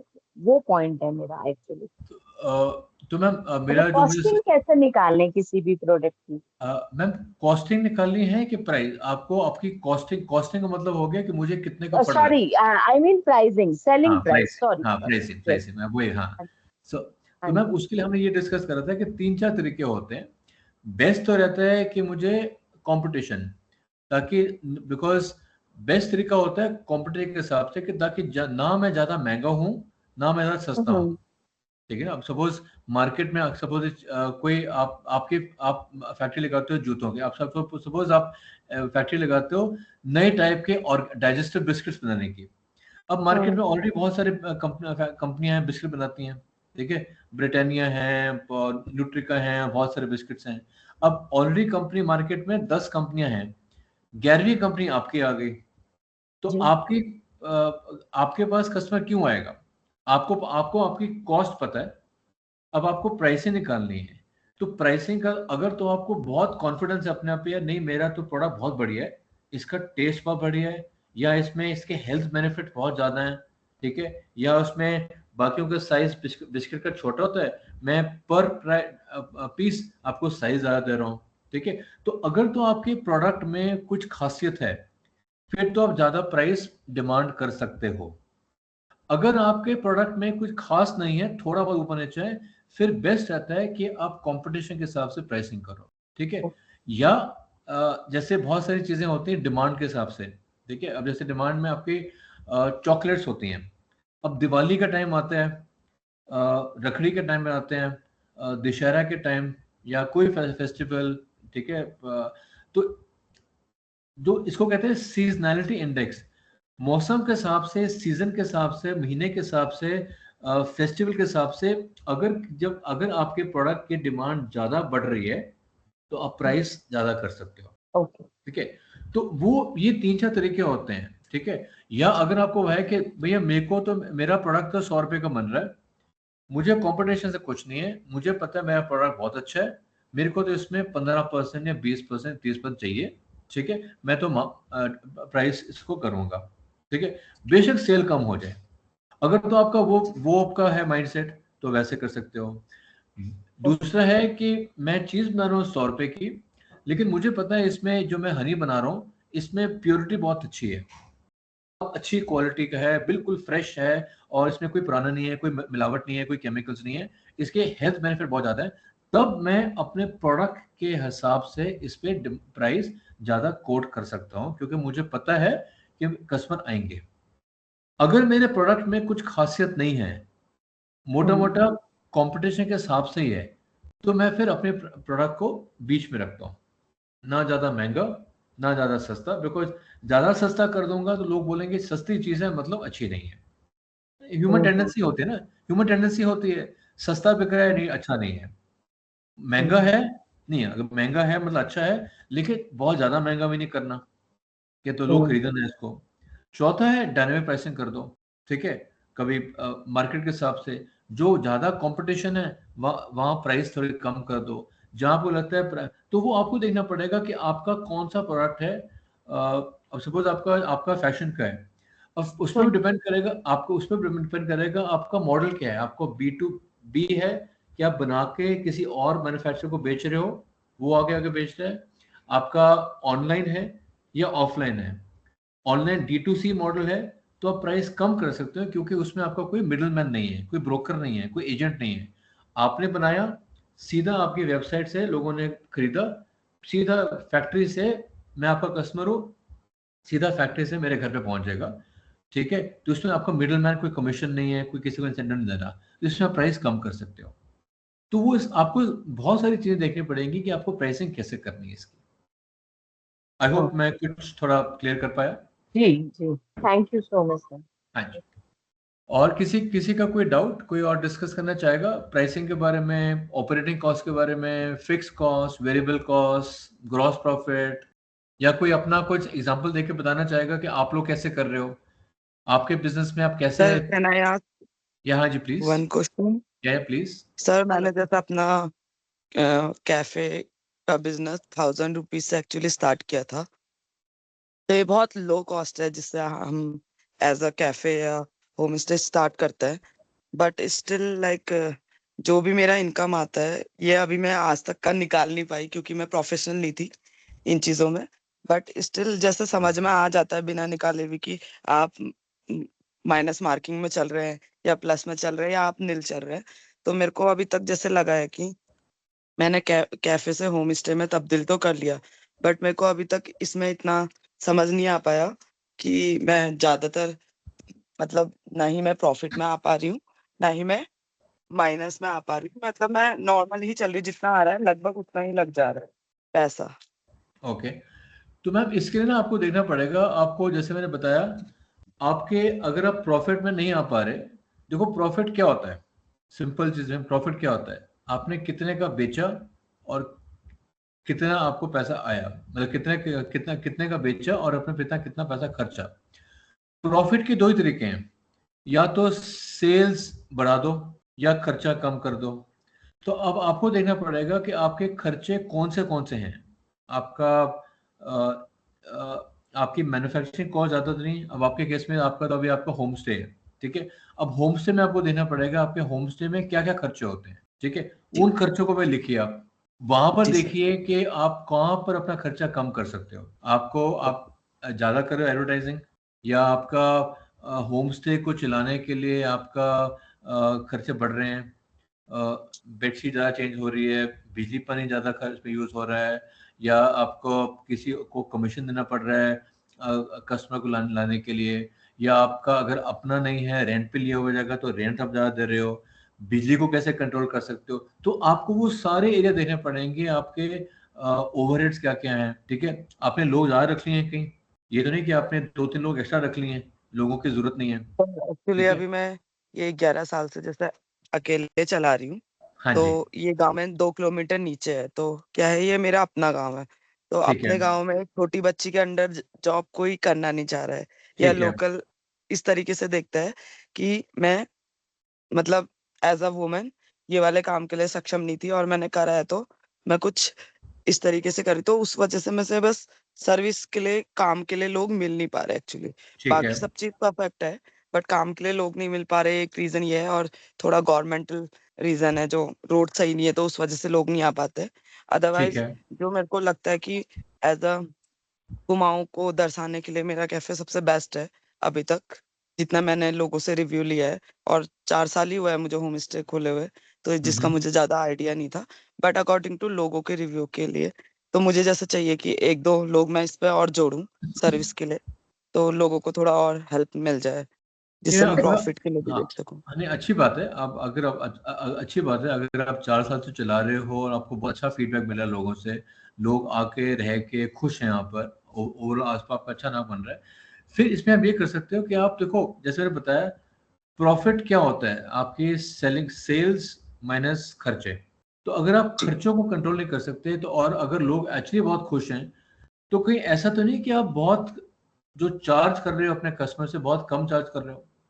कई बार हम ये भी सर गलती करते हैं। पॉसिबल है, कम चार्ज तो कर रही हूँ क्योंकि सर कसारदेव में अभी जो भी एरिया है वो as a Indian tourist wise बना दिया गया है, और मेरे पास जो है ट्रैवलर्स आते हैं जो जिसमें हिप्पीज भी है और इंडियंस भी हैं, तो उनका एक फिक्स रेट होता है माइंड पे कि 1000 रुपीज से हमें ऊपर जाना ही नहीं है सो पर देखो, डे का। अगर हाँ देखो, अगर आपको ऊपर से फिक्स हो गया है कि 1000 रुपया के ऊपर जाना ही नहीं है, तो फिर हम्म, तो देखो आपका ओवरऑल सेल रेवेन्यू होता है, उसमें दो चीजें होती हैं।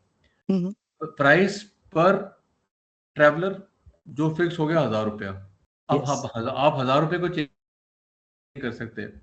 तो इसमें एक ही तरीका है कि आप नंबर ऑफ ट्रैवलर्स को बढ़ाओ। तो उसके लिए ओके, फिर आपको फिर थोड़ा करना पड़ेगा। हो सकता है शुरू में आपको थोड़ा और एक्स्ट्रा पैसा खर्च के थोड़ी मार्केटिंग करनी पड़ेगी, अपने होम स्टे के बारे में आपको थोड़ा सा ज़्यादा प्रमोशन करनी पड़ेगी, कुछ लोगों से कोलैबोरेशन करनी पड़ेगी, टाई अप करना पड़ेगा कि भैया आप मुझे एक कस्टमर भेजो, ट्रैवलर भेजो, मैं आपको 5% 10% कमीशन दूंगा।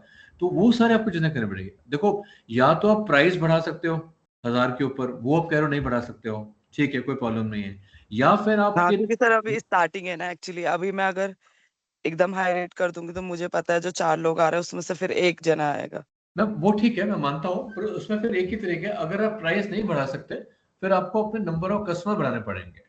उसके लिए फिर आपको ओके कुछ ना सर, कुछ शुरू में हल्का सा आपको देखना पड़ेगा कि आसपास आप किसी से कुछ टाई अप कर लो, भैया तुम मुझे रेफरेंस दो, मुझे कस्टमर भेजो, तो जितना पैसा कमाएंगे उसको हम बांट लेंगे, मैं आपको 10% 15% मैं आपके साथ शेयर कर लूंगे, ठीक है। या जगह जगह जो आपका ट्रैक कस्टमर है, बेस्ट तरीका क्या होता है, जहां पर आपका कस्टमर होता है वहां पर अपनी एड लगाओ, कोई बैनर लगा दो, कोई पोस्टर लगा दो, दीवारों पे कुछ चिपका दो। देखो, जब तक लोगों को पता नहीं होगा आपके प्रोडक्ट, आपके होम स्टे के बारे में, लोग नहीं आएंगे, जी सर, ठीक है।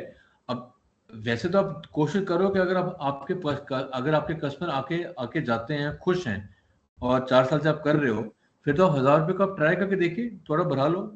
अगर अगर बढ़ाने की पॉसिबिलिटी है, क्षमता है, तो आप उसको बढ़ा के देखिए। नहीं तो नंबर ऑफ कस्टमर को बढ़ाइए आप। वो आपको कुछ ना कुछ तिगड़म लगाना पड़ेगा अपने एरिया में, जहां पर रहते हैं, जिस शहर में है, जिस गांव में है, जहां पर छोटे शहर में है, वहां पर आसपास कैसे नाम बनाया जाए अपना।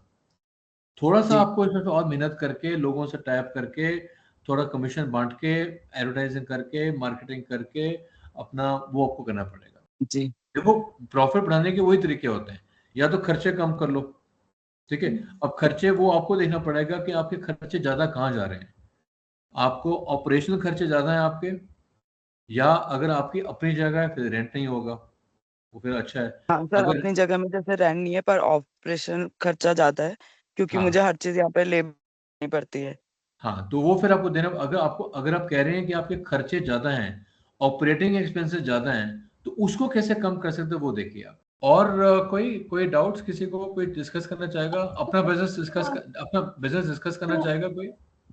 हाँ जी सर, सर एक क्वेश्चन है प्लीज। हाँ जी मैडम। सर मैं ये जानना चाहती हूँ, लाइक आपने अभी पीस रेट के हिसाब से हमें पूरा सिनेरियो समझा दिया, वो हम समझ गए। लेकिन कुछ काम ऐसे होते हैं जो केजीज के हिसाब से होते हैं। लाइक मेरा जो काम मैं अभी आपके साथ शेयर करना चाहती हूँ, शक्करपारे एंड मठरी बनाने का है। तो उसके ठीक है, अंदर क्या होता है, उसका केजी का होता है कि इतना केजी ऑयल लग गया, लीटर लग गया, इतना केजी ऑल ठीक है, पर्पस फ्लोर लग गया, गैस लग गई, हमारी विमेन पावर्स लग गई, तो लेडीज बना रहे हैं। तो ठीक है। क्वेश्चन इज दिस के उसकी कॉस्टिंग निकालने के लिए फिर अभी हमको क्या, अभी नहीं अच्छे से समझ आता है कि कितना लगा दिया और कितने का प्रॉफिट निकाल लिया, और ये सब नहीं हो पाता है। तो वही ठीक है क्वेश्चन है कि उसका प्रॉफिट और उसकी कॉस्टिंग कैसे निकाला जाए। मैम, ठीक है, मैं समझ गया। देखो, कोई मुश्किल नहीं है। जैसे हमने जी निकाला पर यूनिट, पर पीस के हिसाब से, ठीक है, आप वही सारे कॉस्ट मटेरियल, निकाल कर। Sorry sorry sorry to interrupt you sir, material ना हो पा रहे, ये पीस के रेट से नहीं जाता है, ये केजी और हाँ, नहीं, ग्राम्स के हिसाब से जाता है। ठीक, मैं समझ गया, मैं उसी पे आ रहा था। मैंने जी आपको अपना एग्जांपल दिया था पीस के हिसाब से। अब आपका जो बिजनेस है वो आपका सारा ग्राम के हिसाब से, किलो के हिसाब से है। तो अब जितनी केजीज, यस कॉस्टिंग, जो भी आपकी प्राइसिंग भी होगी वो भी किलो के हिसाब से होगी। जो आप अपना जी सामान सर। खरीदते हो, उसको भी किलो के हिसाब से होगा ना, ठीक है। ऐसा तो है नहीं कि आपने खरीदा पीस के हिसाब से और बेचा किलो के हिसाब से, तो कोई वो प्रॉब्लम केजी नहीं। के हाँ, केजी के हिसाब से है, ठीक है। तो केजी कैसे प्राइसिंग कर लो कि पूरे महीने में मैंने आपको एग्जांपल दिया था कि कितने पीस, अब पीस को जगह लिखो कि मैंने एक महीने में 10 किलो के मैंने वो शक्करपारे मैंने बेचे। अब 10 किलो का मुझे जी खर्चा कितना हुआ और 10 किलो का मेरा अर्निंग कैसे हुई, तो आप वो केजी के हिसाब से कर लो। तो आपका ओके फॉर्मूला जो कैलकुलेशन है वैसे रहेगा, आप पीस की जगह केजी कर लो उसमें। मैं आपको जैसे उसमें हम बताता केजी कर हाँ, जैसे आपको दिखाता हूँ मैं यहाँ पर, एक मिनट। Ji please. जैसे यहाँ पर है, यहाँ में कह रहे थे कि 5000 पैकेट है और 100 रुपया पर पैकेट। यहाँ कर लो 5000 किलो है और 100 रुपया पर किलो, ठीक है ना। 5000 बात केजी। बात तो वही होगी कि मैंने एक हाँ महीने जी में बात तो वही होगी कि मैंने एक महीने में कितने किलो का सामान बेचा और हर किलो का प्राइस कितना था। 100 रुपए का सौ रुपए का एक किलो था, केजी था। 10 और मैंने 100 किलो बेचे, 100 केजी बेचे, तो 100 इंटू 100 हो गया 10,000 रुपया, ठीक है। तो आप जी जितनी वर्किंग कर रहे हो, कैलकुलेशन कर रहे हो, उसको है केजी के हिसाब से कर लो, ठीक है ना। तो वो आपका फर्क पड़ेगा नहीं, कुछ तरीका वही रहेगा करने का। तो सर इसमें हम लोग जो अपनी मेहनत करते हैं 2-3 वीमेंस मिलके, उनका भी जो पर डे का उसमें से वो भी माइनस कर लेंगे या उसमें हम प्लस कर देंगे अपने, जब हम ग्रॉस प्रॉफिट में से नेट प्रॉफिट निकाल रहे होंगे उस टाइम पर? वहां से मैम वो भी आपको फिर कॉस्ट माइनस करने ऐड करनी पड़ेगी ना, मतलब आपके हाँ खर्चों जी में खर्चों में हाँ कॉस्ट जी ऐड हो जाएगी, है ना। हाँ जी वही पूछ रही हूँ हाँ, सर। तो ठीक है सर। अगर आप कोई तनख्वाह निकाल रहे हो उसमें से, या आपके जो अपना पैसा निकाला है जो भी है, तो उसको भी आप खर्चों में ऐड करोगे। क्योंकि ठीक है क्या हो रहा है, सर। हाँ, क्योंकि क्या हो रहा है, आपकी मेहनत जा रही है, टाइम जा रहा है आपका, बहुत सारा मेहनत कर रहे हो सारा, ठीक है, आप पैसा भी खर्च रहे होगे, तो वो सब भी आप जी डालोगे कॉस्ट में, ठीक है सर। ठीक है। Now got it, thank you so ठीक, much. Okay. Thank you sir. और किसी का कोई डाउट और कुछ अपना कोई बिजनेस शेयर करना चाहेगा, आप लोग कैसे कर रहे हो, ऑपरेटिंग कॉस्ट कैसे निकालते हो, अपना फिक्स कॉस्ट कैसे निकालते हो, कोई डिस्कस करना चाहेगा। पर आई होप हमारा जो ओवरऑल मोटा मोटा जो फंडा है, ये मैं आपको फिर से दिखाता हूँ। ये चीज हमें सबके समझ आ गई ना कि ग्रॉस रेवेन्यू क्या होता है। ग्रॉस रेवेन्यू होता है कि मैंने कितने जूते बनाए और हर जूते की कितनी प्राइस होगी। 100 जूते बनाए, हर जूते की प्राइस मेरी 10 रुपया है, तो 100 इंटू 10 मेरा रेवेन्यू हो गया 1000 रुपया। मैंने 5 किलो का हनी बेचा, हर किलो का प्राइस 15 रुपये था, तो 15 इंटू 5 75 रुपया, 75 रुपया मेरी ग्रॉस रेवेन्यू हो गया। तो ग्रॉस रेवेन्यू निकल गया। उसमें से मेरा हो गया कॉक्स होता है मेरा, मैंने प्रोडक्शन कॉस्ट कितने का बनाया मैंने, माइनस करो, मेरा ग्रॉस प्रॉफिट आया। उसमें से मैंने क्या करे, मेरे अपने ऑपरेटिंग खर्चे ऐड कर लिए, मेरे फिक्स कॉस्ट हो गए। फिक्स कॉस्ट क्या होते हैं, फिक्स कॉस्ट होते हैं कि मेरा खर्चा तो होना ही होना है, रेंट होना है, सैलरी खर्चा होना है, ये खर्चे निकाल दिए। फिर मेरे हो गए वेरिएबल खर्चे, वेरिएबल कॉस्ट, वो कौन से होते हैं मेरे, बाकी ट्रांसपोर्टेशन, ठीक है, बाकी मेरा कमीशन, इंसेंटिव, दूसरा हो गया। तो फिक्स खर्चा वेरिएबल खर्चा को निकालने के बाद मेरा आ गया ऑपरेटिंग प्रॉफिट। ऑपरेटिंग प्रॉफिट में से मैंने इनकम टैक्स निकाल दिया, बैंक का लोन निकाल दिया। अगर मैंने कोई मशीनरी वगैरह है, तो जरूरी नहीं होता कि हमें हर चीज में ऐड करनी है डेप्रिसिएशन। अगर आपके पास ऐसी कोई चीज नहीं है जो डेप्रिसिएट नहीं कर सकती, उसको मत नहीं ऐड करना है, ठीक है। कोई आपके पास ट्रेडमार्क या पेटेंट या कुछ टेक्नोलॉजी नहीं है तो नहीं करना, ठीक है। तो लेकिन इंटरेस्ट पे करना पड़ेगा। अगर आपने बैंक से लोन लिया है, इंटरेस्ट पे करना पड़ेगा। अगर आप इनकम कर रहे हो तो उसमें इनकम टैक्स जो सरकार के नॉर्म्स होते हैं, तो इनकम टैक्स और बैंक का लोन माइनस करने के बाद आपका नेट प्रॉफिट हो गया। तो मोटा मोटा हमें समझ आना चाहिए कि प्रॉफिट 3 टाइप के होते हैं। एक हो गया ग्रॉस प्रॉफिट, उसमें से हम खर्चे निकालेंगे, ऑपरेटिंग खर्चे, आ गया ऑपरेटिंग प्रॉफिट।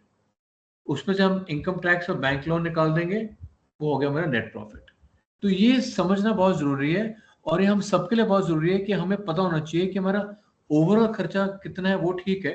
तो ओवरऑल खर्चे में से कितना मेरा फिक्स्ड है, कितना वेरिएबल है, मतलब मेरे ऑपरेटिंग खर्चे क्या हैं, अगर मुझे पता होगा तो फिर मैं निकाल पाऊंगा कि मुझे ये मेरा बहुत ज्यादा है, इसको कम कर सकता हूँ, बिजली पानी में नहीं चेंज कर सकता, बेबी को तो कौन सा खर्चा, कितना कितना खर्चा हो रहा है, वो हमें पता होना बहुत जरूरी है। तो आई थिंक आज का सेशन का हमारा बेसिकली यही ऑब्जेक्टिव था कि खर्चे कौन से हो रहे हैं और खर्चों के साथ हमारा प्रॉफिट कैसे निकालना है, ग्रॉस प्रॉफिट, ऑपरेटिंग प्रॉफिट और नेट प्रॉफिट। और प्राइसिंग हमने देखा है आपका, या तो आप मार्जिन 100 रुपए का बनाया, 20% ऐड करा तो 120 रुपए हो गया, या हो गया कंपटीशन के हिसाब से, या आपको लगता है कि आपका प्रोडक्ट बहुत बढ़िया है, अब ज्यादा वैल्यू दे रहे हो कस्टमर को और ज्यादा कर दो, या डिमांड सप्लाई के हिसाब से, ठीक है, जब डिमांड ज्यादा होती है अब ज्यादा कर दो, डिमांड नीचे आती है तो प्राइस कम कर दो, ठीक है। तो आई थिंक आज का पूरा हमारा सेशन का यही ऑब्जेक्टिव था कि प्राइसिंग देखें, कॉस्ट देखें और प्रॉफिट देखें। किसी का कोई डाउट, कोई चीज समझ नहीं आई हो तो डिस्कस कर सकते हैं, 5 मिनट है। सो आई थिंक स्वर्ण, अगर आई थिंक कोई डाउट्स नहीं है तो I think we can wind up, check कर सकते हैं। श्योर सर, आई थिंक अगर किसी के डाउट्स नहीं है तो वाइंड अप करने सही रहेगा। Also there is one more thing, आज जो हमारा ये Himalayan grass root acceleration cohort है, इसमें जितने भी पार्टिसिपेंट्स हैं सबको कॉल करना शुरू की जा रही है। तो आपके पास आज, कल, परसों, अगले हफ्ते तक एक कॉल आएगी जिसमें आपके बिजनेस के बारे में डिटेल में जानकारी ली जाएगी, ताकि हम इसको किस तरीके से बेहतर कर सकते हैं इसके ऊपर कार्य आगे बढ़ाया जा सके। और बहुत बहुत शुक्रिया आपका सर कि आपने आज का ये जो सेशन, इतना इन्फॉर्मेटिव सेशन था और इंटरेक्टिव था, इसको लिया है। मैं आपको तहे दिल से धन्यवाद करता हूँ कि आपने अपना कीमती समय निकाला और हमारे साथ अपने 28 सालों का ये जो अनुभव है इसको साझा किया, इसके लिए बहुत बहुत शुक्रिया सर। थैंक यू स्वर्ण। मेरी वही कोशिश थी कि जितना मेरा एक्सपीरियंस है उसको साफ साफ शब्दों में एक चीज दिखा के अगर हम लोगों तक पहुंचा सकते हैं, किसी को अगर किसी को कुछ समझ आया तो उसमें आई थिंक अच्छा लगा। तो अभी भी अगर 1-2 मिनट है, किसी को पूछना पूछ सकते हैं, नहीं तो आई थिंक कोशिश वही थी कि जो किसी बिजनेस को रन करने के लिए हमारा बेसिक्स पे क्लैरिटी होना बहुत जरूरी है कि हम क्या कर रहे हैं, क्यों कर रहे हैं, जो कर रहे हैं उसमें पैसा बना रहे हैं कि नहीं बना रहे हैं। तो उसके लिए समझना बहुत जरूरी है कि हमारे खर्चे कौन से हैं, प्रॉफिट कैसे निकलता है, कौन सा खर्चा कब कैसे करना है, वो होना है। तो हमें क्लैरिटी होना बहुत जरूरी है। तो आज का सेशन का ऑब्जेक्टिव वही था, ठीक है। और काफी अच्छे से आप समझाते हैं एक्चुअली। हर टीचर इतना बेस्ट समझा भी नहीं पाता कि बच्चों को सब समझ आ जाए, तो it's best thing for us. Thank you so much. Thank you, ठीक है। Thank you sir, thank you आप सभी का बहुत बहुत शुक्रिया ज्वाइन करने के लिए। Thank you sir, thank you so much. Thank you sir, नमस्ते। Thank you. नमस्कार। अभी अगले हफ्ते फिर मिलेंगे। आई थिंक हमारा बहुत अच्छे से समझ आ रहा है। जी सर। हाँ, चलो thank you so much sir. चलो, ओके नेक्स्ट वीक ही